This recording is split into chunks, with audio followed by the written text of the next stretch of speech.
بدك ندب الشنطة؟ بلسم، أي متى الطيارة؟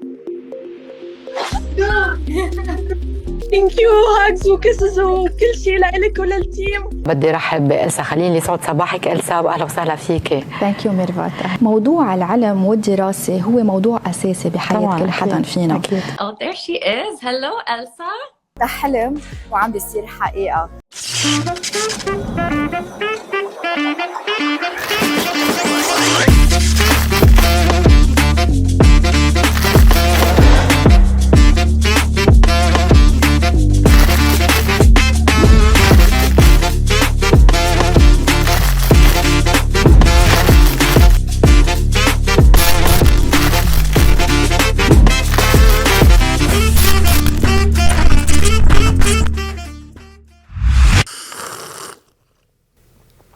إلسا خليل. هاي رامي. أهلا وسهلا. أهلا فيك. منورة اليوم. ثانك يو كلك ذوق. مين إلسا خليل؟ مين إلسا خليل؟ هلا حسب ما العالم بيعرفوا عني، بس إلسا خليل هي مؤسسة شركة خليل سيرفيسز يلي عم تجرب تغير حياة كتير من الشباب والصبايا بلبنان والعالم العربي إنه يطلعوا ويحققوا طموحهم، للأسف خارج بلدهم. شو يلي خلاك تفوتي بهيدي التجربة؟ هيدي التجربة بلشت فيها من تجربة شخصية. إذا بتطلع شوي أنا على الباك جراوند تبعولي رامي وعلى دراستي، أنا جاية من مكان بعيد كليا عن اللي أنا فيه هلا اليوم. أنا خريجة بيولوجي. صح، أنا خريجة بيولوجي من جامعة الروح القدس بالكاثوليك بلبنان، وتخصصت ماسترز بإيميونولوجي وكانسر تريتمنت هون بمونريال بيونيفرسيتي دو مونريال. وكانت كل حياتي باللابوراتوار، بالرسائل شاش، بالاختبارات مع الفيران يمكن، فكنا عم نشتغل على مواضيع تانية كليا. واللي قطعت فيه بحياتي والجيرني اللي صارت معي ومع عائلتي تحديدا لقدرنا نوصل على مونريال ما كانت هينة. فتعلمت من هيدا القصة وقررت انه انا بدي اطلع من المجال يلي انا فيه وركز على هيدا الموضوع يلي قليل الشغل فيه بلبنان وقليل الشغل فيه صح، وقررت ساعد العالم من هيدا الناحية. ضمن الأشخاص اللي بيشتغلوا بنفس المجال اللي أنت بتشتغلي فيه، أنت الأشهر، شو اللي خلاكي توصلي لهيدي الشهرة هلأ؟ مصداقية. كلمة واحدة إذا بدي أشتغل لك إياها واختصرها، أكيد المصداقية رامي، لأنه ما في حدا بيبني شهرته، هي بالنهاية شهرة بتصير تراكمات من أشخاص اشتغلوا معك، اختبروا هيدا السيرفيس، استعملوها ووصلوا ونجحوا بالآخر.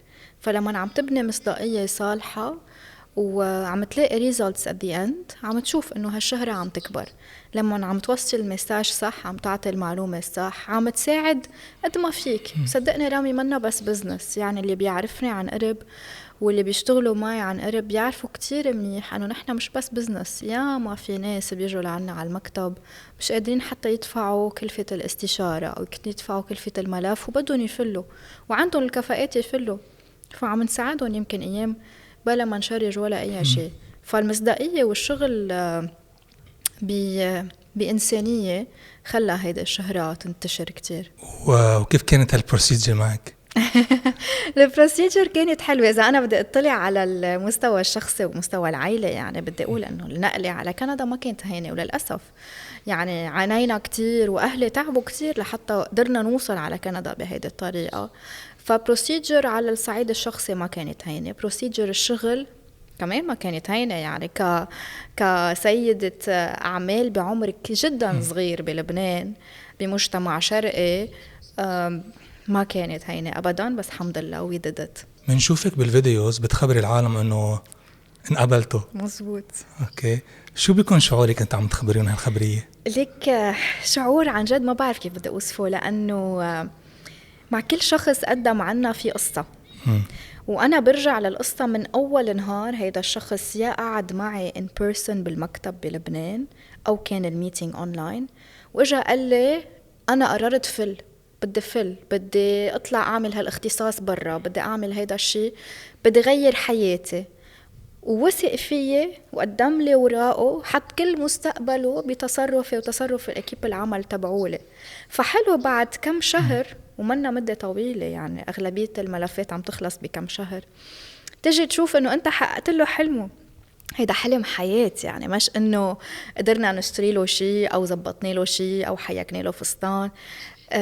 غيرنا حياة، غيرنا مستقبل، فكتير حلوة. يعني الشعور مع كل زبون بيرجع بيتكرر هيدا الشيء، السعادة كتير حلوة. إلسا أنت عم بتساعد الكل إنه يحققوا أحلامهم، أنت شو حلمك؟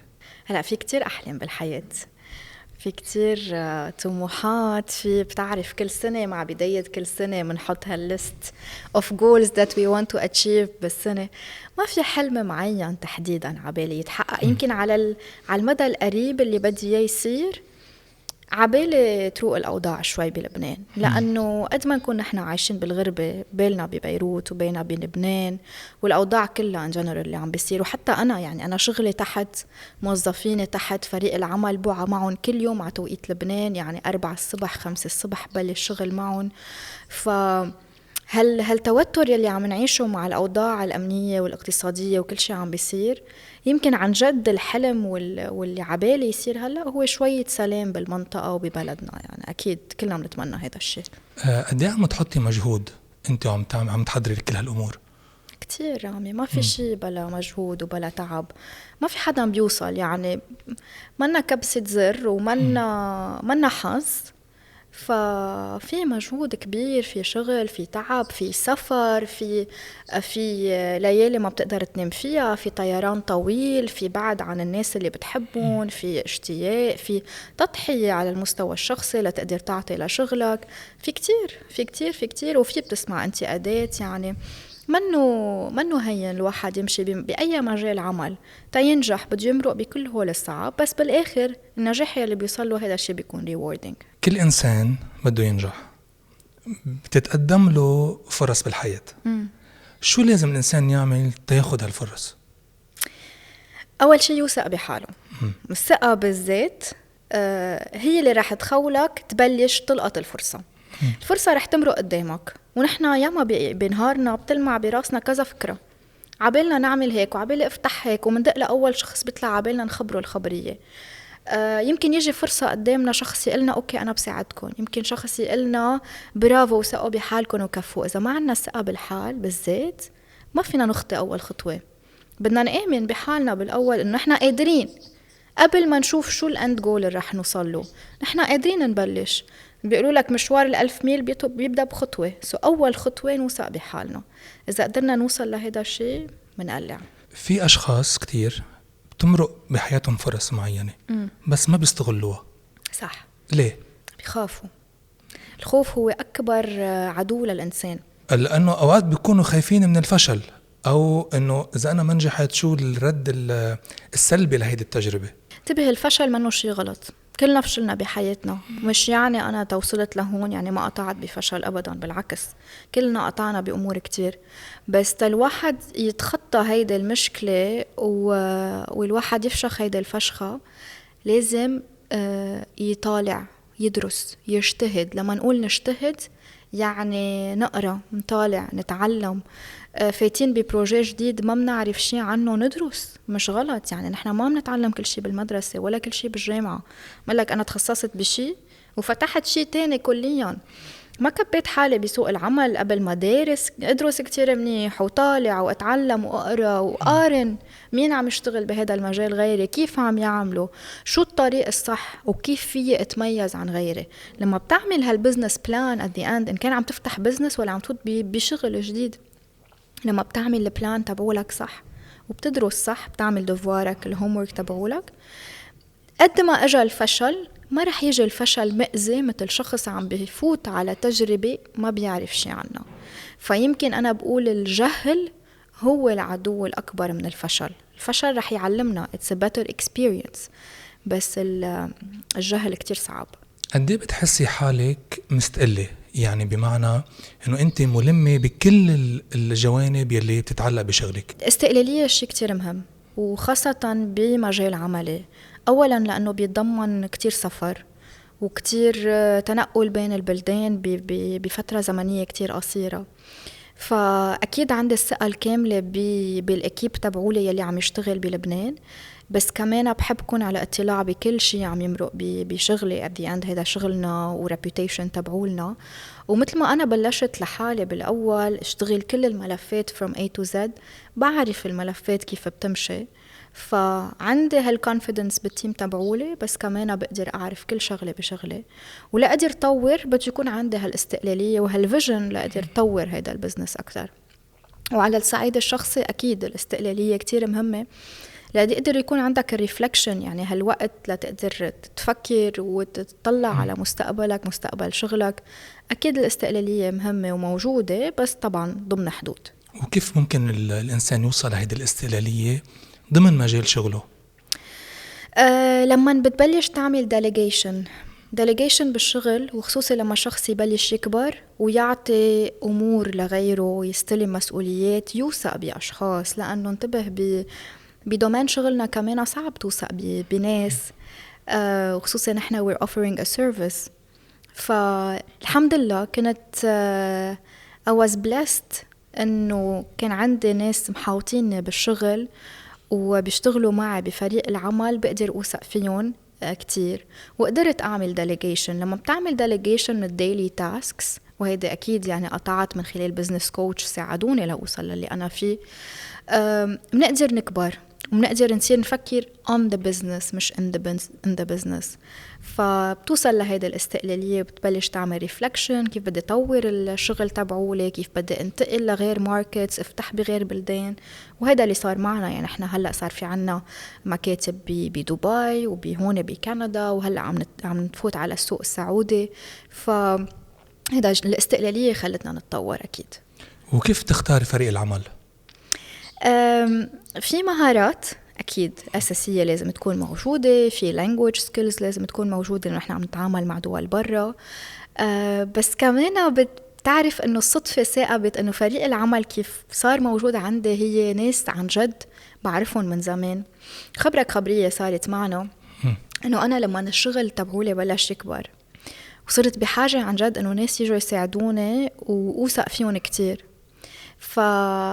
اتصلت بصبيتين كانوا معي من أيام الجامعة وعاملين مثلي نفس الشيء، دارسين مثلي بيولوجي وبايوكيمستري، وكنا مع بعض نعمل بروجياتنا بالجامعة وكل شيء. وقلت لهم صبايا بعرف كل وحدة منهم عم تشتغل بشركة أدوية وبوزيشنز كتير منيحة، بس قلت لهم أنا عندي هذا البروجكت وعم يكبر وبدي ناس يساعدوني أقدر أوثق فيهم. متصدق رامي قدموا استقالاتهم من شغلهم وإجوا اشتغلوا معي ببروجكت ما كان عمره 2 بعدهم بلش بلبنان، لأنه آمنوا فيي وبيعرفوني من زمان وبيعرفوا عندي هيدا الفيجن. ولهلأ هولي الصبيتين هن الأوفيس مانجر والأدميشن مانجر عندي ببيروت. وفي أقول أنه نحن التريو لو ما فيها الصداقة وهالبوند الكتير قوية ما كان نجح البزنس ووصل لهون. ففريق العمل تختاره as a business owner هيدا من أهم الأمور يلي بتعملها لشغلك، لأنه إذا فريق العمل غلط بشغلة واحدة كل اللي تعبت عليه والنتائج اللي وصلت لها رح تروح. فعن جد أنا I'm very blessed إنه يكونوا موجودين معي. واو. كيف الإنسان بيتطور وكم فيزا هو بحاجة لها ليوصل لهدفه؟ كم فيزا حلوة. بحاجة لفيزة اجتهاد، وفيزة ثقة، فيزة تخطي الخوف، وفيزة تعب، وفيزة سهر ليالي وفيزة قراية كتير كتب قد ما في يجمع معلومات. وفيزة فن، يعني لازم الواحد يموه عن حاله كمان من بعد الشغل ليقدر يتخطى 7 فيز إذا بدي اختصرهم. اوكي 7 فيز بدكم لتوصلوا. صح. وإذا حدا بينزل ترانزيت بشي محل، ترانزيت بدي ياخد فاكيشن. وين بينزل؟ عن جد إذا حدا بينزل ترانزيت بشي محل وين بينزل؟ تيريح شوي. ياخد له شي فاكيشن، شي مطرح على البحر إذا بحب البحر، يريح له كم نهار يعني. بيكون هو بحاجة لراحة، بيكون هو بحاجة لدعم، وبيجي أشخاص بيستغلوا. في استغلال يعني. إذا بدي أقول لك برجع بعيد لهذا الموضوع إنه أنا كصبية بعمر صغير أسست شركة بلبنان. يعني أنا أسست شركة على عمر 24 سنة رامي. بتلاقي حواليك ناس أول شيء يمكن ما بياخدوك على محمل الجد، بيستخفوا شوي بالقدرات اللي عندك أو بالمشروع اللي أنت عم تفكر تعمله. في ناس بيستغلوك بأنه بالسيرفيسز تبعوله أنت بحاجة هيك هالقد بتكلف، بحاجة تعمل لك هيك. أيام من قصص بسيطة، يعني يمكن بدك تعمل ويب سايت للشركة تبعك أو تاخد دومين. يعني بيصير الناس اللي حواليك يمكن ما بيعرفوك كتير، بدهم يشارجوك أمور خيالية. مهم تحاوط حالك بناس توثق فيهم. أجي نرجع لموضوع الثقة وتعمل الريسيرش تبعولك، لأنه ببلدنا ما في رقابة على هالمواضيع. بس إذا بتعمل ريسيرش بتعرف الخبرية قد ايه بتكلف مزبوط. إذا فيك تعملها بإيدك اعملها بإيدك and then كمل. يعني كون واعي على المشروع اللي أنت فايت فيه. كيف الشخص ممكن يميز بين الفيك ايجنسيز وبين الأشخاص اللي عن جد عم يشتغلوا مزبوط؟ يا رامي موضوع كتير كبير، وقد ما عم نحكي على موضوع الأويرنس وتسليط الضوء على هذا الموضوع بلبنان خاصة، لأنه بالعالم العربي صار في شوية وعي للشركات والإيجنسيز اللي عم بيساعدوا الطلاب للدراسة بالخارج.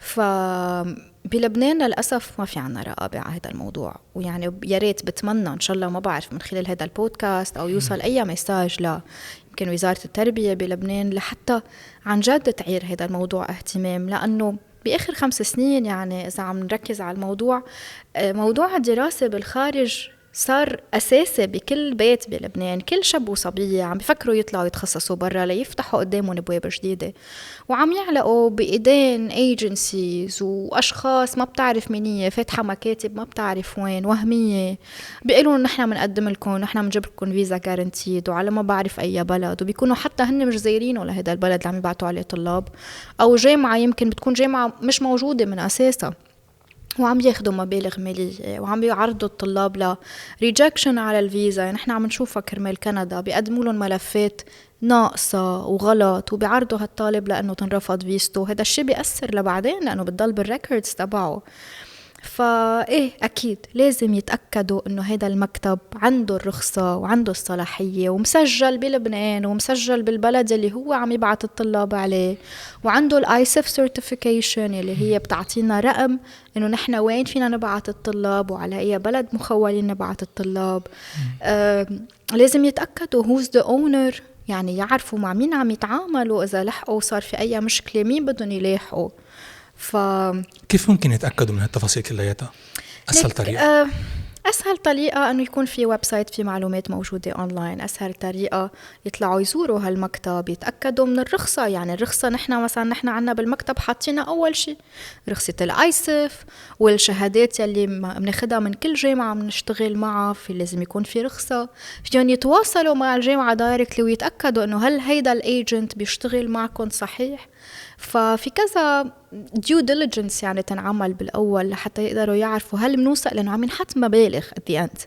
وبلبنان يعني عم بيدوروا سوريا على $100 وال$200 لأنه صارت بتأثر بحياة الإنسان. ما فينا نحن نجي نكبها لشخص ما بنعرف لمين عم نعطيها. فلا بليز كتير مهم نقدر نعرف مع مين عم نشتغل. مين أكتر كلاينت أثرت فيك قصته؟ في كتير كلاينتس أثروا فيا قصتهم. هلأ كل حدا قصته أثرت فيه لأنه كل حدا كانت قصة لحالها. بس إذا بدي أذكر قصة واحدة وبعدها لليوم بتأثر فيه كتير، من سنة تقريبا في مدام زارتني مع أولادها على المكتب وزوجها، وكانوا عم بيفكروا أنه يقدموا على كندا، أنه هي تطلع تدرس وهو بيرافقها على كندا على فيزة عمل، وبيجربوا يغيروا حياتهم كلها سوا كعائلة. بعد فترة هيدا المرة بتتعرض لعنف أسري كتير كبير من جوزها، وبتلجأ لنا بالمكتب وبتطلب مني شخصيا أنه ضلني عم ساعدها تتقدم هي وولادها لحالهم على كندا بلا ملف زوجها، وما كان عندها القدرة المادية أنه تكفي بالملف أبدا. الموضوع أثر فيه كتير يعني، وخاصة لما نشوف مرة بهيدي الحالة بلدها ودولتها مش قادرين يحموها. وأنا هون بشد إيدي على إيد جمعية كفا كتير، لأنه يمكن لو ما هن ما فينا نقول إنه المرأة عندها حماية بلبنان ولا 1%. يعني الشغل اللي عم يعملوه شغل جبار كتير كبير. هيدا اللي صار، ساعدناهن وكملنا بالمشوار، وعن جد الحمد لله إنه فيزتها وفيزة ولادها انقبلوا. وكمان بشكر الدولة الكندية لأنه عم تطلع بالملفات بطريقة كتير إنسانية، إنه حتى يعني الكفاءات اللي عندها إياهن المرأة بيخولوها إنه هي تنقبل على كندا. وشفناهن هون واستقبلناها هي وولادها، وهلأ بلشوا حياة جديدة. كل ما اطلع بهالولاد وبهالمرة خاصة إنه صاروا موجودين ببلد عم يحميهم، حاسة بالأمان والاستقرار وما بقى خايفة، لأنه الخوف اللي شفته بعيونها بلبنان قبل ما توصل للفيزا كان كتير كبير.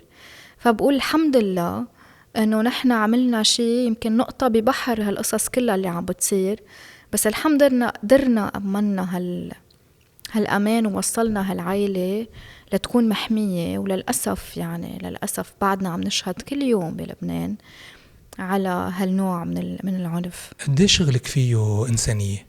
كتير رامي، لأنه هالناس اللي عم يجوا يوثقوا فيك وعم بيقدموا لك ملفاتهم ووراءهم، عم بيقدموا لك حياتهم ومستقبلهم ومصيرهم. انت مش عم تبيعهم قطعة وما حبوها بكبوها أو بردوها، انت عم تغير لهم حياتهم، يعني عم بيغيروا مستقبلهم. هيدا الإنسان وثق فيك ليغير كل شيء. ما فيك تلعب بمصير العالم ومصير الناس. أكيد فيه إنسانية، أكيد بدك تاخد كل ملف بحذافيره بكامل المعلومات اللي بقلبه. عن جد أنا لما أجي أنصح طالب تعا على هيدا المنطقة أو على هيدا المنطقة، بدي أعرف أنا وين عم حطه. أنا كل طالب بس بدي أبعته على جامعة، أنا شخصيا بكون رحت على جامعة وزرتها وعرفت الطلاب وين بيعيشوا وين بيدرسوا، وهالجامعة هل لها وجود حقيقي أو مش حقيقي. قبل ما أعمل جولتي ما بمضي مع الجامعة أنه أنا فيي جبلة طلاب من العالم العربي أو لا. فأكيد فيها إنسانية، لأنه هي مصير. وهيدي المسؤولية الكبيرة اللي عم تكون عليك، قد ايه عم يكون لها أثر سلبي على حياتك؟ الأثر السلبي يمكن أكيد التعب، مسؤولية كتير كبيرة وتعب أكيد، بس ما في أثر سلبي يعني باتجاه سلبي كتير كبير، لا الحمد لله. ونفسيا أكيد في تعب، وتعب نفسي وجسدي وإرهاق، بس إنه منجرب نموه عن حالنا بأشياء تانية. شو قيمة وجود الرجل بحياة إلسا؟ الرجل أكيد الرجل أكيد له دور كتير كبير بحياة مش بس إلسا، بحياة أي امرأة يعني. بس حاليا ما أنه موجود، حاليا بعده مفقود مطرحه، بس أكيد إن شاء الله بيوم من الأيام بيصير فيه. استقلاليتك عم بتخلي الريكوايرمنتس كتير عاليين، عم بتعلي سقف المواصفات؟ لا، ما فيك تحطها بهيدي الطريقة. استقلاليتي هي لشغلي، لمتطلبات عملي. أكيد في سفر، في بمدة زمنية كتير قصيرة ممكن نكون موجودة بكذا بلد يعني. بس لا، ما عم على requirements، لأنه الحمد لله يعني أنا على الصعيد المادي I'm satisfied، على الصعيد الكارير I'm accomplished، يعني عاملة كل شيء أنا بحاجة أعمله بحياتي عاملته مني لحالي. يعني أنه ماني ناطرة ألاقي شخص يقدم لي هول الأمور. بس أكيد يمكن الريكوايرمنتس اللي بحطها أنه شخص يكون متفهم لطبيعة شغلي، لطبيعة سفري. أكيد بمطرح من المطارح إذا صار في ارتباط وصار في شخص بحياتي، يمكن ننظر للشغل بطريقة أكتر ليونة يمكن، أو delegate more، يعني سلم مسؤوليات لأشخاص من فريقي أكتر. هو الريكوايرمنتس اللي بطلبه من الشخص، يكون داعم، يكون متقبل، متفهم يعني للي عم بيصير. وجود الشخص بحياة إلسا بالمستقبل شو رح يضيف له؟ دعم عاطفي ونفسي أكيد. يعني المرأة لما بتنطر يكون في رجال موجود بحياتها، هيدا الشيء اللي هي بحاجة له، خاصة إذا مرة قدرت تحقق كل شيء هي عبالها تعمله منها لحالها. فبس بينقصها هالدعم العاطفي، هالسند اللي واقف حدها وعم يدعمها لقدام وعم بيشجعها وفخور فيها. يعني أكيد يمكن يكون من أول حاضرين وعم بيزقف لها. هيدا منه لحاله كتير مهم لما يكون الرجل موجود بحياتها. وين دور أهلك بكل شيء عم تعمليه؟ أهلي هن الدور الأساسي رامي. أنا لو ما أهلي ما كنت وصلت لهون. يعني أولاً عم نحكي عن الاستقلالية. يعني لو ما أهلي عندهم هالثقة الكبيرة فيي وبكل شيء أنا بعمله، وعطوني هالاستقلالية وعطوني هالثقة ودعموني لحتى أطلع وأنطلق، أكيد ما كنت وصلت لهون. وبذكر من الأشياء الأساسية اللي صارت معي أنه أنا لما بلشت بالشغل أنا كنت كنت معلمة بمدرسة، عم علم بيولوجي، وكنت اشتغل على حسابي بعد الظهر وأخذ ملفات للعالم. وفجأة بفترة 2019 بلشت الثورة بلبنان وصارت كل الناس بقى تقدم على كندا فجأة. يعني وعينا نهار التاني كل الناس، يعني ما في خبرك الانبوكس قد كان مليان والانستغرام وهيك. فصار بدي حدا يساعدني ويزبط لي مواعيدي، واضطريت اقدم استقالتي من المدرسة. فاول سكرتير كانت عندي بالمكتب كانت الماما، كانت تستقبل الناس وتحط لي مواعيد وتعملنا قهوة. وهلأ صارت من أكتر الناس دايما، يعني وبقيت لهلأ من أكبر الناس اللي داعمين معي. وانت شايف معي رامي، يعني دايما مديرة الأعمال إذا بدك دايما الموجودة معي هي. الله يخليك يا رب، يخليك لعائلتك. ثانك يو، يخلي لك عائلتك. شو أكبر نجاح وصلتي له؟ شو الستيب اللي عملتيه بحياتك اللي عن جد عملت معك شفت؟ تغيير حياة الناس. يعني ما في أكبر من هيك نجاح. عم تغير لهم حياتهم، تغيير حياة أهلي. يعني قدرت توصلهم لمطرح في أمان وفي سلام وفي استقرار. وتغيير حياة أختي كمان، أنا قدرت ساعد أختي لترجع على كندا. بعتقد هالأمان اللي أمنته لعائلتي وللناس اللي حوالي ولزبوناتي من أكبر النجاح اللي أنا بقدر حققه. أكيد. شو سقف الطموح اللي عندك إياه؟ ما في سقف. ما بآمن إنه في سقف، وسكاي is not the limit أبداً. العالم وصلوا على المريخ، سو السما أكيد منا الليمت تبعولنا. ما في سقف للطموح، وكل ما نوصل لهدف منحس إنه لا، مش هيدا النهاية، بدنا أكتر. فالنجاح بجر نجاح بجر نجاح بجر نجاح. وانت بتلاحظ، يعني بتقول مثلا عبالي اشتري ما بعرف صالون جديد، إذا جبته ما بتكتفي، بتصير تفكر إنه شو بدي زيد عليه بعد. فهذا الشيء بينتسب كمان للنجاح بنفس الطريقة. ما في سقف. شو الشيء اللي بتقوليه للأشخاص اللي عم يبلشوا على ستارت أبس؟ آمنوا بحالكم، اخطوا أول خطوة، مشوا بالطريق وتعلموا كتير، قروا. يعني هالثقافة هالنولج هي اللي بتخلينا يكون عنا هالثقة بالحال ونقدر نقعد ونحكي بالمجتمع. إلسا بتشكرك. ثانك يو رامي. نورتيني اليوم. شكرا وميرسي على كل النصايح اللي قلتيها. ثانك يو. ونشوفك قريبا. ميرسي، وانا بتشكرك كتير على هالانفيتيشن. وان شاء الله يا رب هالبودكاست بيضلوا عم ينشر تأثير وإيجابية ومعلومات مهمة لكل شبابنا بالعالم العربي وبالاغتراب كمان. ميرسي. ثانك يو.